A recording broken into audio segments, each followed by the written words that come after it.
स्वागत करती हूँ इस वुमन एम्पावरमेंट वाली मीटिंग में। और आज मैं अपने बारे में थोड़ा-सा बताना चाहूँगी क्योंकि बीसी जी ने बोला है कि आप अपने बारे में भी आपको बताना है। तो मैं एक बहुत पढ़ी-लिखी नहीं हूँ क्योंकि मेरा जन्म जो है वो बहुत खेड़े से खेड़े गाँव में हुआ है, जिसका अमरावती महाराष्ट्र से वो 30-40 किलोमीटर दूरी पे आता है। और हम 4 भाई-बहनों का परिवार था, 3 बहनें और एक मैं थी, एक भाई था। तो 4 भाई-बहनों का परिवार, हमारे माताजी, पिताजी ने हमारी बहुत अच्छी-सी परवरिश उस ज़माने में की। लेकिन खेड़े गाँव में रहने की वजह से मेरी शादी बहुत जल्दी हो गई। जब मैं 12th में ही पढ़ रही थी, तब मेरी शादी कर दी गई। और शादी भी ऐसे मैं दिखाना चाहूँगी आप लोगों को।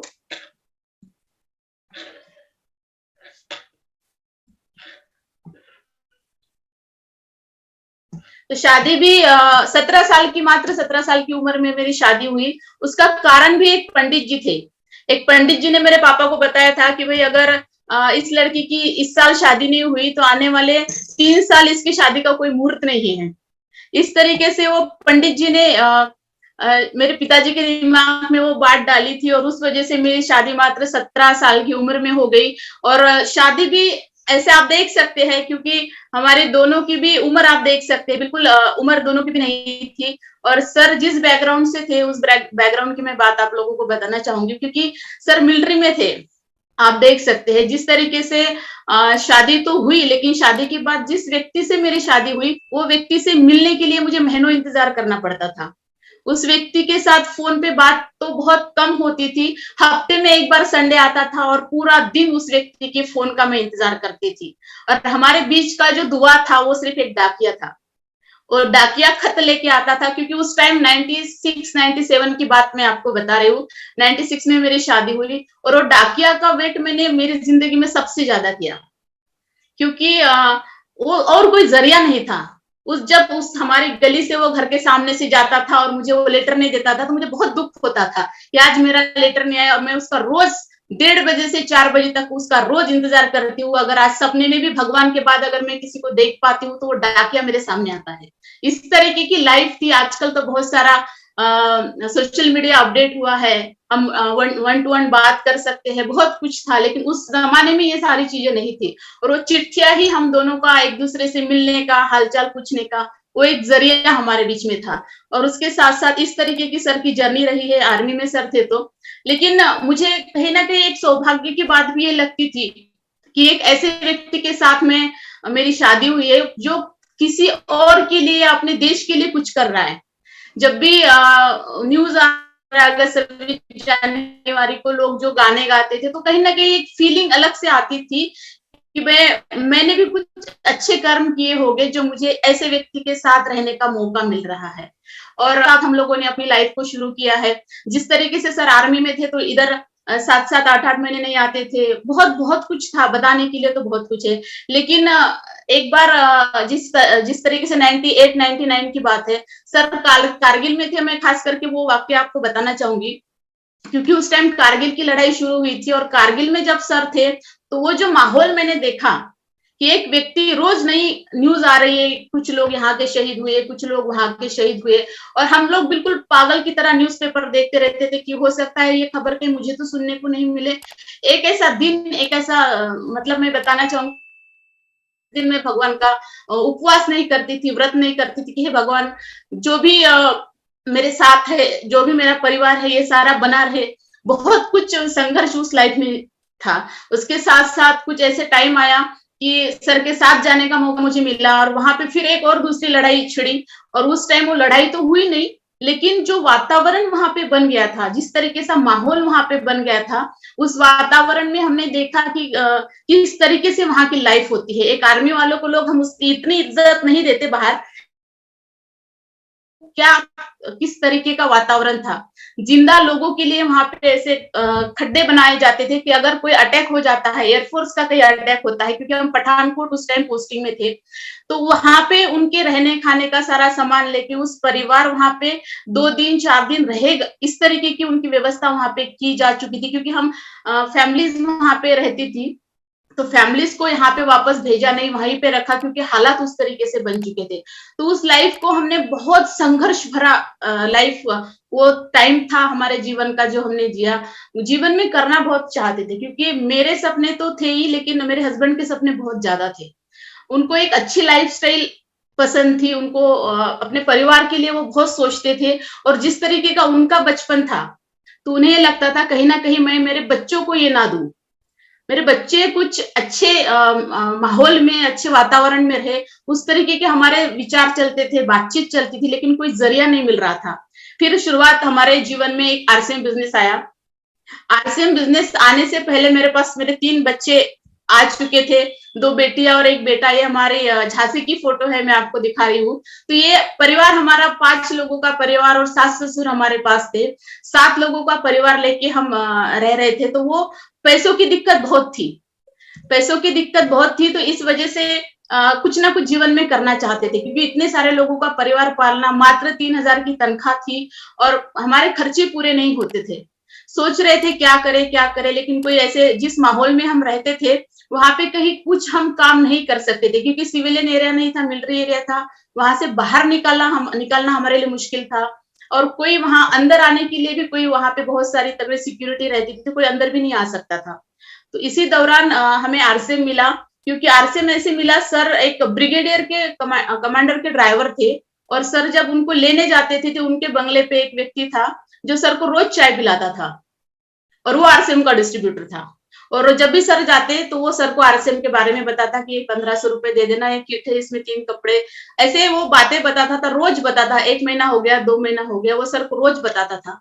और सर को लगा कि भाई किसी दिन ये मैंने नहीं लिया तो ये मुझे चाय पिलाना बंद कर देगा, क्योंकि सर को चाय बहुत पसंद थी। तो उसने जो मेरी बेटी की फीस थी, वो फीस, मैंने आर्मी स्कूल में मेरी बेटी पढ़ रही थी उस टाइम, तो उसकी फीस थी 1,500-1,600 रुपए की। और वो फीस सर के पास हमने जमा की, बहुत महीनों में, हर महीने 300-400 ऐसे जमा कर करके वो फीस हमने जमा की थी। और वो सर के पास दी थी मैंने कि सर आप बेटे की फीस भर देना स्कूल में। और सर गए और सर ने वो 1,500-1,600 रुपए उस व्यक्ति को दे दिए कि भाई ये मेरी, तू रोज रोज बोलता है तो एक बार का मैं काम खत्म कर देता हूँ, ये लो 1,600 रुपए, 1,500 की किट और 100 रुपए का सामान। ऐसे उस टाइम वो हमारे पास आया और हमारे आरसीएम में एंट्री हुई। बस वही तक हुई, और जब कोई हमें पता नहीं था कि आरसीएम बिजनेस क्या है, ना उसने बताया ना हमें कुछ पता था।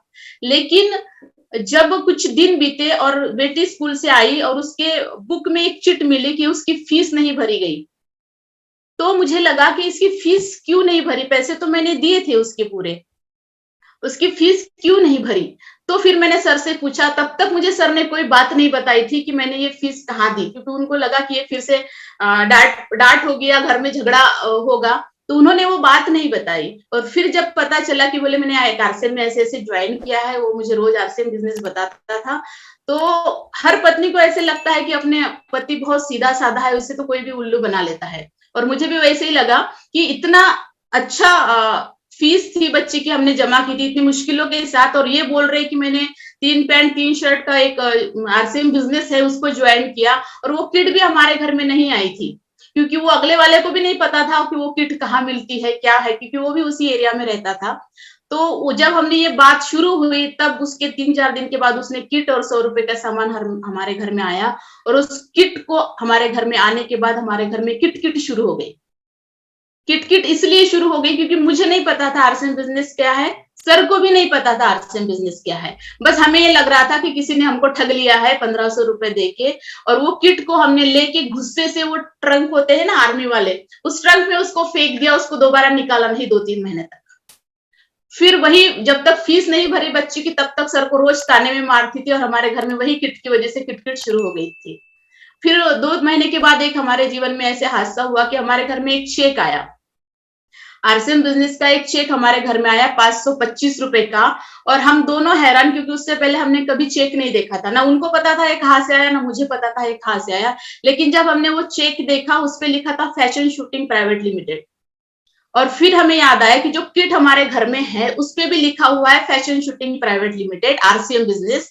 तब जाके वो बक्से से हमने किट निकाली, उसको देखा, और फिर हमें पता चला कि ये इस बिजनेस की वजह से ये 525 हमारे घर में आए हैं।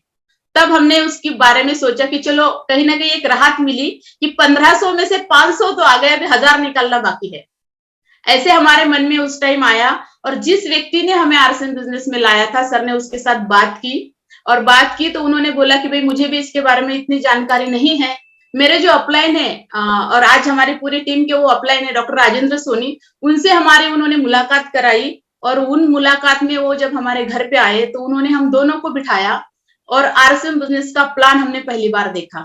उन्होंने बताया ये कंपनी है, ये कस्टमर है, ये मिल से सामान आता है, ये कस्टमर तक आता है, बीच वाले लोग हटा दिए और ये लाखों रुपए आप इसमें से कमा सकते हैं। और हम दोनों ने एक दूसरे की तरफ देखा और बहुत हंसे, क्योंकि लाखों की बातें कभी सुनी नहीं थी और ये बोल रहे कि सिर्फ सामान लेने से लाखों आते हैं, तो कहीं ना कहीं हंसी तो आनी ही थी। और उनकी लाखों की बात पे विश्वास नहीं था, लेकिन समझ में एक बात आ गई थी कि जाने वाला क्या है, बस दुकान ही तो बदलनी है। यहाँ से नहीं लेना जो कि हम कैंटीन से लेते थे, यहाँ से नहीं लेना, इस दुकान से लेना है। इतनी बात समझ में आई। लेकिन जैसे ही वो बात समझ में आई, जब कंपनी के प्रोडक्ट हमने देखे तो ऐसे लगा हम तो कैंटीन का सामान इस्तेमाल करते हैं। और उस टाइम जब पेस्ट निकालते थे तो पहले तेल निकलता था, उसके बाद वो पेस्ट निकलती थी बाहर आरसीएम की। तो वो प्रोडक्ट के ऊपर भी इतना फेथ उस टाइम नहीं हुआ। और जैसे ही सर ने इस बिजनेस को करना शुरू कर दिया, एक तो पहले ही मिलिट्री की ड्यूटी, छुट्टियां बहुत कम, नाइट ड्यूटी उस टाइम लगती थी, और सर का घर से बाहर 2-2 3-3 दिन रहना शुरू हो गया। और एक जबकि 3 बच्चों को लेके मैं वहां पे अकेली रह रही थी, और सर हर सैटरडे संडे कहीं ना कहीं टूर के लिए निकल जाते थे। मुझे इसका विजन पता नहीं था, इसलिए मैं सर से हमेशा झगड़ा करती थी। और एक टाइम तो ऐसे आया, मेरे दोनों बच्चे बीमार थे और मैं बच्चों को लेके हॉस्पिटल में गई। सर महाराष्ट्र आए थे बिजनेस करने के लिए, और वहां से आने के बाद अपलाइन के साथ जैसे ही उनको पता चला कि फिरोजाबाद में, फरीदाबाद में व्हाट्सएप का ट्रेनिंग सेशन है, तो वो मुझे ना बिना बताए ना कुछ वहीं से बैग उठाई और वो फरीदाबाद निकल गए अपने अपलाइन के साथ बिजनेस करने के लिए। उस टाइम मुझे बहुत गुस्सा आया कि जब बच्चे बीमार है, ऐसी एरिया में हम रह रहे हैं और इनको बिजनेस की पड़ी हुई है। तो मैंने उनको फोन पे एक ही बात हुई, अगर आपको ये बिजनेस करना है या तो आप इस बिजनेस को कीजिए या हमें छोड़ दीजिए, दोनों में से आपको एक आज चूज करना ही पड़ेगा, क्या क्या करना है। उसके बाद ना उन्होंने उस मीटिंग को भी नहीं छोड़ा और मुझे भी नहीं छोड़ा, बल्कि उन्होंने उसका एक बीच वाला रास्ता अपलाइन के माध्यम से चुना, क्योंकि अपलाइन सबकी बहुत स्मार्ट होती है। अपलाइन को उन्होंने ये सब बातें बताई कि सर घर से थोड़ी सी दिक्कत आ रही है, इस तरीके से मैडम मना कर रही है। तो अपलाइन बहुत क्योंकि उनके ऊपर भी ये सारे कुछ बातें हुई रहती है, तो उन्होंने बोला कि सर जब भी कोई नजदीक मीटिंग होती है ना, तो आप मैडम को उस मीटिंग में लेके जाइए। हो सकता है आपका विजन क्लियर है, मैडम का नहीं है।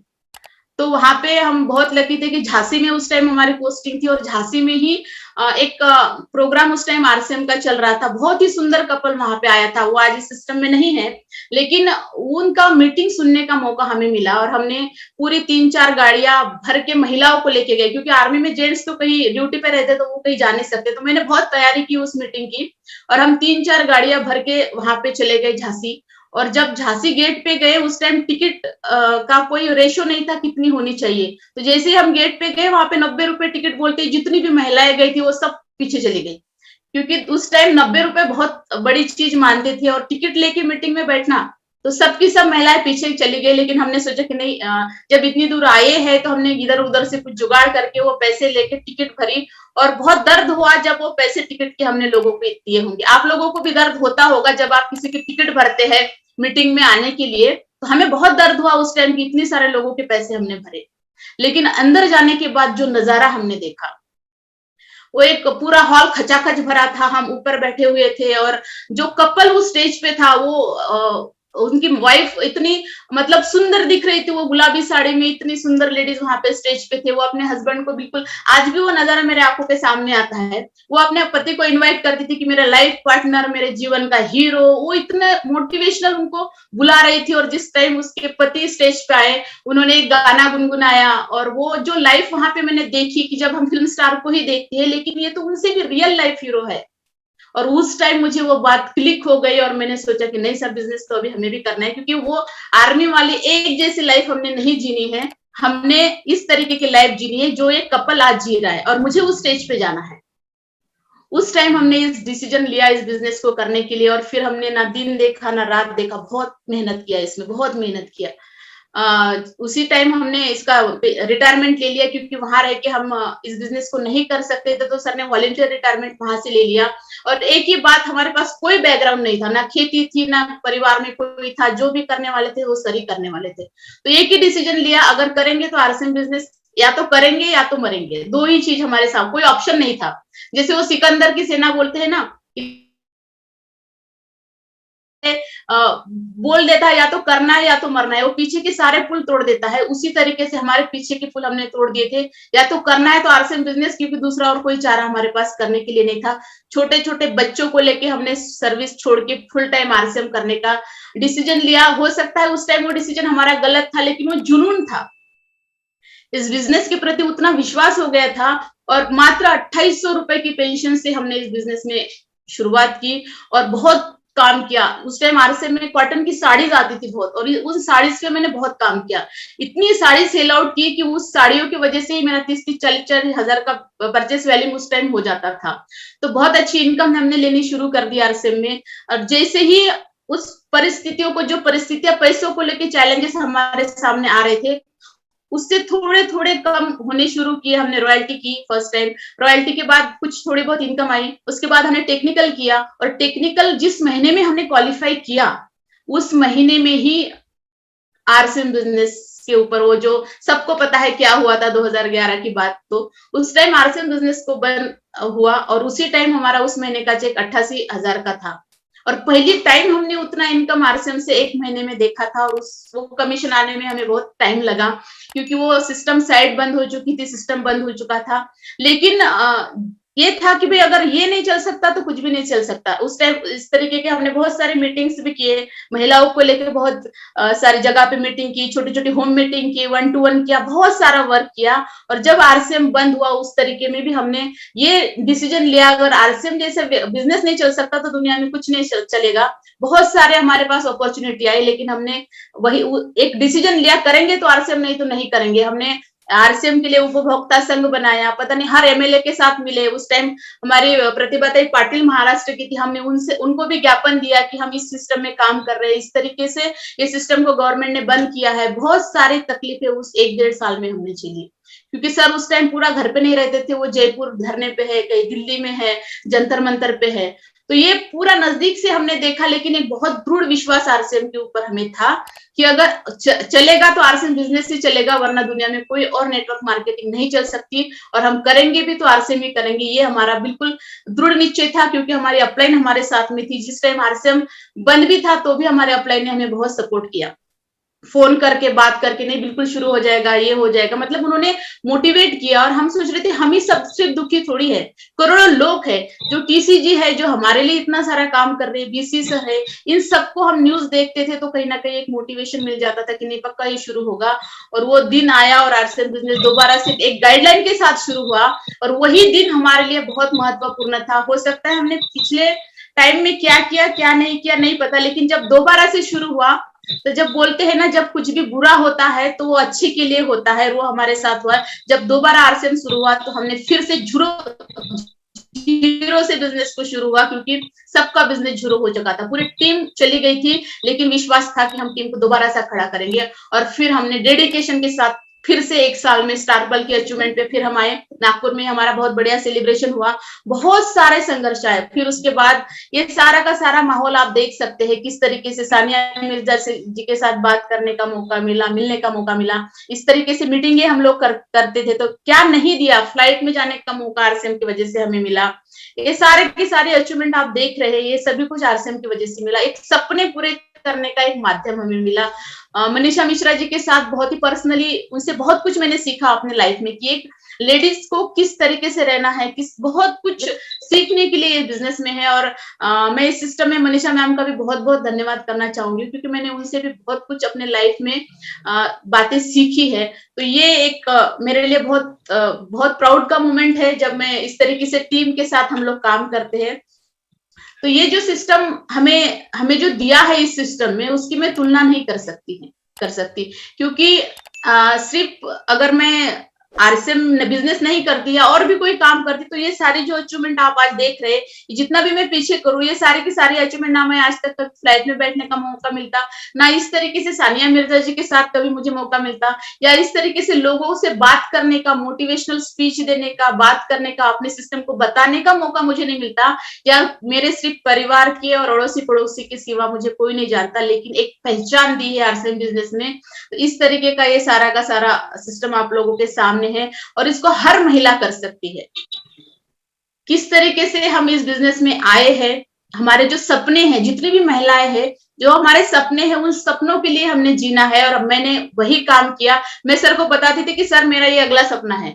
मेरा सपना था कि मेरे बच्चों को बहुत अच्छी एजुकेशन मिलनी चाहिए, जो मैंने खेड़े में रह के नहीं लिया, मेरे बच्चों को अच्छी एजुकेशन मिलनी चाहिए, और उसके लिए हमने बहुत काम किया। मुझे आज भी याद है जब आरसीएम बिजनेस बंद हुआ था और उस टाइम मेरी छोटी बेटी की 5th क्लास में एडमिशन करनी थी, मात्र 8,000 रुपए हमारे पास उस टाइम नहीं थे, कोई गोल्ड हमारे पास नहीं था, कुछ भी नहीं था, क्योंकि सारा का सारा पैसा हमारा पहले लग चुका था।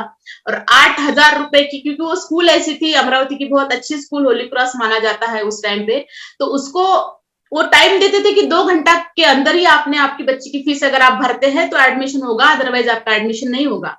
और सर को मैंने बोला कि देखो, एक बेटी को तो हम वहां पढ़ा रहे हैं, दूसरी को भी मुझे वही पढ़ाना है, और उसके लिए मुझे 8,000 रुपए चाहिए, मुझे नहीं पता आप कहाँ से लाएंगे, क्या करेंगे। तो सर ने उस टाइम सूरत में 3 दिन तक, हमारे पास वो इंडिगो सीएस गाड़ी थी उस टाइम, और सर क्योंकि कमांडर के ड्राइवर थे तो गाड़ी चलाना उनको बहुत अच्छे से आता था, तो उन्होंने 3 दिन तक रात दिन सूरत में गाड़ी चला के, जिस टाइम मुझे वो फीस भरनी थी, 8 बजने से 5 मिनट पहले सर घर पे आए, सर ने मेरे हाथ पे 8,000 रुपए रखे, बोले ये ले और बच्ची की फीस भर दे। तो वो दिन भी हमें याद है कि किस तरीके से हमने इस बिजनेस को जिया है, सपनों के लिए हमने इस बिजनेस को अपने जिया है, और मैंने मेरे बेटी की एडमिशन की, और मुझे बहुत फक्र होता है कि ये सोच हमें आरसीएम बिजनेस ने दी।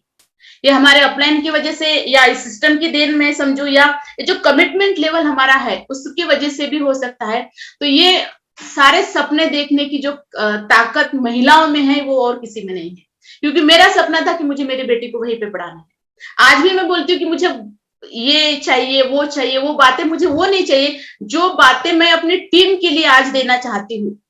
मेरे पास तो जो है भगवान ने दिया बहुत कुछ है। जब शादी हुई थी तब साइकिल पे आती थी, और जब अभी ड्यू टू आरसीएम बिजनेस मेरे पास ये 4थी गाड़ी है, और पिछले 2 साल पहले मैंने इसको लिया, और अगले साल का नई गाड़ी का मेरा टारगेट भी है। तो ये जो ड्रीम हमारे बनाए आरसीएम बिजनेस में, कि जो साइकिल पे व्यक्ति मुझे घुमाता था, आज वो कार पे मुझे घुमाता है, तो ये बहुत कुछ आरसीएम बिजनेस ने दिया। इस तरीके का मान सम्मान हमें दिया, मैरीकॉम के हाथ से पिलर अवार्ड हमें मिला, उसके बाद में टीसीजी के हाथ से एनिवर्सरी 18वीं एनिवर्सरी में दिल्ली में सेलिब्रेट होने का मौका मिला। तो ये सारा का सारा आप देख सकते हैं कि किस तरीके से जर्नी रही है, बहुत संघर्षपूर्ण जर्नी है, लेकिन उसके बाद जो आनंद मिलता है उस जर्नी का, कि इस तरीके से लाइफस्टाइल आज हम जीते हैं, जहां घूमने का मौका मिले वहां घूमने चले जाते हैं, बच्चों की एजुकेशन बहुत अच्छी हो रही है। तो ये जो सारे के सारे सपने हैं, वो सपने सिर्फ हमारे तक ही नहीं है, अभी सपना कुछ अलग बन गया है, कि जिस तरीके से हमने फाइट करके इस बिजनेस के लिए काम कर रहे हैं, उसी तरीके से जितने भी लोग हमारे टीम में आए हैं उनको कामयाब करना है, अब उनके लिए काम करना है। जो सपना बीसी सर ने देखा है महिलाओं के लिए, उसमें वही बात आती है कि वो चीटी वाली बात आती है, कि मुझे मेरा जो रोल है वो आग बुझाने वालों में होना चाहिए, और उसके लिए मैं बिल्कुल बीसी सर के साथ हूँ, और उस तरीके के काम भी हम लोग शुरू कर दिए हैं महिलाओं के लिए। तो बहुत बहुत अच्छा लगता है, बहुत अच्छा लगता है इस सिस्टम को जीने का, एक मतलब एक हमें मौका मिला है इस बिजनेस के साथ जीने का। नहीं, अगर नहीं होते आज आरसीएम में, तो मुझे नहीं पता आज हम कहाँ पे होते। वही एक छोटा सा घर होता, वही जिला परिषद में बच्चे पढ़ रहे होते, उसके साथ साथ एक ही गाड़ी अगर हम लेते तो जिंदगी भर वही गाड़ी हमको चलानी पड़ती, और ना कहीं घूमने का सपना बनता, ना कहीं कुछ। लेकिन ड्यू टू आरसीएम बिजनेस ये सारे के सारे सपने हमारे पूरे हुए हैं। तो मैं फिर से बहुत बहुत धन्यवाद देना चाहती हूँ मेरे मिस्टर मोरेश्वर सामटकर का, सोनी जी का, अत्रि जी का, और मेरे बच्चों का खास करके इसमें बहुत बड़ा रोल है, क्योंकि जब भी हम फील्ड में जाते हैं तो हमारे परिवार अगर उसमें शामिल है। मेरी सासू माँ आज उस दुनिया में नहीं है, लेकिन उन्होंने मुझे बहुत सपोर्ट किया। जब भी हम घर से बाहर जाते थे 2 दिन 3 दिन के लिए, तो वो पूरा परिवार हमारा संभालती थी, बच्चों को पूरा संभालती थी। तो अगर एक महिला कुछ करना चाहती है, अपने जीवन में कुछ करना चाहती है, तो उसको इस बिजनेस में अपने परिवार को लाना बहुत जरूरी है, क्योंकि अगर हमारे परिवार को पता है कि हम क्या कर रहे हैं तो हमें कोई चैलेंजेस नहीं आता है। हमारे बच्चों को पता है हम क्या कर रहे हैं तो वो बच्चे हमें बोलते हैं कि नहीं आप चले जाओ मैं कर लूंगी। अगर किसी पेरेंट्स मीटिंग पे हम नहीं गए तो उनको ये नहीं लगता कि मेरी मम्मी नहीं आई, उनको ये लगता है कि कहीं ना कहीं मम्मी कुछ अच्छा काम करने के लिए ही गई है, इसीलिए वो आज मेरे साथ नहीं है। तो उस तरीके से आपको बताना पड़ेगा, उस तरीके से आपको अपने बच्चों के साथ अपना आप क्या कर रहे हैं किसी एक मीटिंग में उनको लेके जाओ। तो ये सारा का सारा पारिवारिक बिजनेस हमें, अगर इसको महिला खास करके, पुरुषों को ये चैलेंजेस नहीं आती, लेकिन जब अगर हम महिला हैं तो महिला इस बिजनेस में अपने परिवार को शामिल करना हमारा परम कर्तव्य बनता है, क्योंकि जो भी आज हम काम कर रहे हैं अपने परिवार के लिए ही तो कर रहे हैं। अगर परिवार को उसमें शामिल नहीं कर पाते तो हम बहुत ऊंचाई पे इसको नहीं लेके जा सकते हैं। तो बहुत बहुत धन्यवाद सर, आज आपने मुझे मौका दिया बात करने का।